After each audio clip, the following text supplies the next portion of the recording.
everyone, and welcome back to the MS English Podcast, the place. I'm Chloe, your host for today, MS English Podcast. Hello, Chloe, and hello to all our wonderful, hard-working listeners around the world. It is truly great to join you again. I always enjoy these conversations.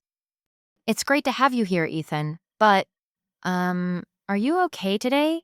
You're moving a little slowly, like your body is made of bricks. Oh, Chloe, you noticed? Yes, I am definitely moving slowly. My legs feel like they're made of noodles. They are hurting a lot. Your legs hurt?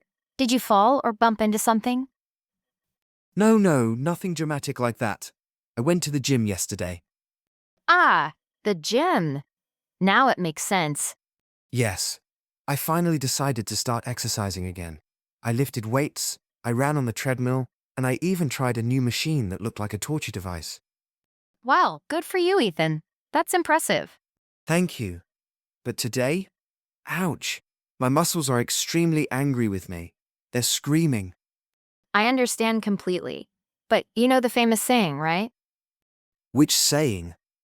No pain, no gain. Ah, yes. No pain, no gain.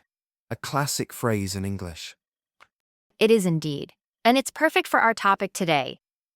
Oh? What are we talking about? Today we're talking about doing difficult things and how fitness and English learning are surprisingly similar. Fitness and English. That's an interesting mix. But I think I understand where you're going. Before we dive into muscles and grammar, we have one small favor to ask our listeners. Yes! If you enjoy our podcast, please take a moment to subscribe to the M's English podcast and give us a like or rating. It really helps us reach more students like you. And share this episode with your friends, maybe someone who goes to the gym or someone who is trying to improve their English. Share the motivation. All right, Chloe, I'm ready. My legs hurt, but my brain is in excellent condition. Perfect. So, Ethan, you went to the gym. It was difficult, right? Very difficult. I was sweating, exhausted, and honestly, I wanted to stop many times. But you didn't stop. Why? Because I want to be healthy. I want to be strong. I want to feel better in my body. Exactly. You want the result, the gain. The pain is the tired muscles. The gain is the strong, healthy body. That makes sense. Now think about learning English. Okay, thinking. Is learning English always easy? Honestly, no. Sometimes it's fun, like talking to you or watching movies, but sometimes it's very hard. Memorizing irregular verbs? Painful. Studying grammar rules? My brain gets tired just like my legs. That is the perfect comparison. Your brain is a muscle too. My brain is a muscle. I love that idea. When you study English, you are exercising that muscle. If your head feels tired afterward, that means you're learning. It's good pain. So the discomfort is part of the process. Absolutely. If everything was easy, you wouldn't grow.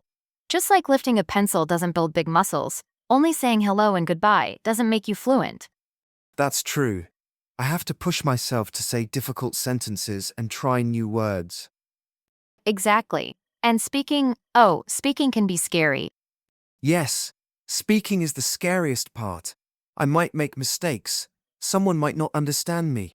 It feels uncomfortable. And that discomfort is the fear leaving your comfort zone. The fear is actually your workout. Wow. So when I speak to a barista, or a tourist, or a coworker, and I feel nervous, that's me sweating in English. Yes, it's the sweat of learning English. I love that phrase. Me too. Now, let's give our listeners some practical tips on how to train like athletes of language. Consistency. A big word. What does it mean? It means studying regularly. You can't go to the gym once and become strong. And you can't study English for 5 hours on Sunday and then do nothing for a week. Better to study for 20 minutes every day. Exactly. Small daily workouts for the brain. Oh no. Leg day. The hardest day. And in English, leg day is grammar, writing, or anything that feels tough or boring. Many students want to skip the hard stuff. Videos are fun and easy. But not enough.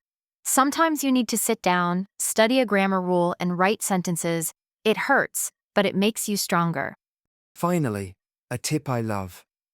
Muscles grow when you rest. You exercise, break the muscle a little, and rest so it can grow stronger. Your brain works the same way.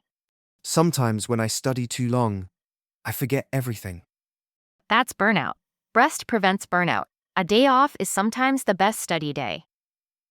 At the gym, there's always that one person who lifts enormous weights. And you feel small next to them. Same with English. You see someone speak fluently and think, my English is terrible. But that strong person wasn't always strong. Exactly. Don't compare your chapter 1 to someone else's chapter 20. Focus on your own progress. So, if I learned 5 new words today, that's a win. Yes, that is a gain. That is progress. This mindset is so much healthier. So, Ethan, are you going back to the gym tomorrow? Maybe, if my legs forgive me. You can do it. Start slowly, and don't forget your English workouts. I won't. Even the irregular verbs. Imagine the result: speaking fluently, traveling confidently, making international friends, understanding movies without subtitles, getting better jobs, expressing your personality in another language. Those are incredible gains. Before we finish, we have a question for you. Write it in the comments. Tell us, what is your biggest pain in English? Listening, speaking, grammar, or finding time?